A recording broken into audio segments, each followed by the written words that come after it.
മലപ്പുറം ചുങ്കത്തറയിലെ വിവാദ പ്രസംഗത്തിൽ വെള്ളാപ്പള്ളി നടേശന് പിണറായി വിജയന്റെ പൂർണ്ണ പിന്തുണ.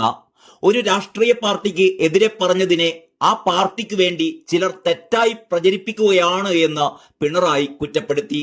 SNDP യോഗത്തിന്റെയും SN ട്രസ്റ്റിന്റെയും തലപ്പത്ത് 3 പതിറ്റാണ്ട് പൂർത്തിയാക്കിയ വെള്ളാപ്പള്ളിയെ അനുമോദിക്കുന്ന ചടങ്ങിലായിരുന്നു മുഖ്യമന്ത്രിയുടെ ഈ പരസ്യ പിന്തുണ.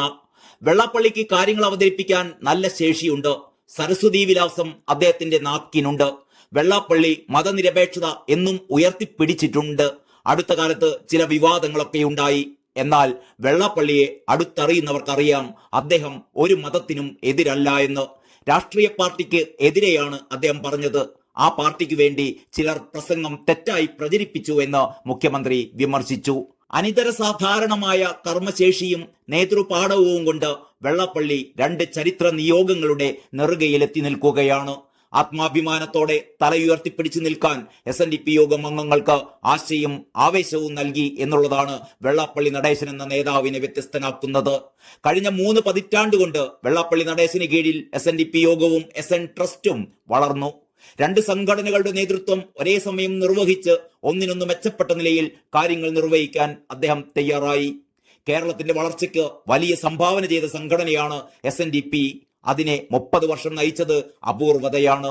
കുമാരനാശാന് പോലും കഴിയാത്ത കാര്യമാണ് വെള്ളാപ്പള്ളി നടേശന് സാധിച്ചത് എന്നുകൂടി മുഖ്യമന്ത്രി പറഞ്ഞു വെച്ചു. കുമാരനാശാൻ പോലും 16 വർഷം മാത്രമാണ് ഈ സ്ഥാനത്തിരുന്നത് എന്നത് ഓർക്കണം. വെള്ളാപ്പള്ളിക്ക് കീഴിൽ SNDP യോഗവും SN ട്രസ്റ്റും വളർന്നു പന്തലിച്ചു എന്നും അദ്ദേഹം ചൂണ്ടിക്കാട്ടി. ഗുരുവിന്റെ ചിന്തകൾക്ക് പ്രസക്തി വർദ്ധിച്ച കാലമാണ് ഇത് എന്നും മുഖ്യമന്ത്രി പറഞ്ഞു. ഗുരു എതിർത്തതിനെയൊക്കെ തിരിച്ചു കൊണ്ടുവരാൻ നീക്കം നടക്കുന്നുണ്ട്. കുപ്രചരണങ്ങൾ നടത്തി സാഹോദര്യം തകർക്കാൻ ചിലർ ശ്രമിക്കുന്നു. മതപരമായ ആഘോഷങ്ങൾ ചിലർ അക്രമത്തിനുള്ള അവസരമാക്കുന്നു. പള്ളിമുറ്റത്തുൾപ്പെടെ പൊങ്കാലയിടുന്നത് നമ്മുടെ മുമ്പിലുണ്ട്. കേരളത്തിന്റെ മതനിരപേക്ഷത തകർക്കാൻ ശ്രമം നടക്കുകയാണ്. ജാതി പറയുന്നതിൽ ചിലർ അഭിമാനം കൊള്ളുന്നു. ജാതി ചോദിക്കരുത് എന്ന് ഗുരു പറഞ്ഞിട്ടുണ്ട്.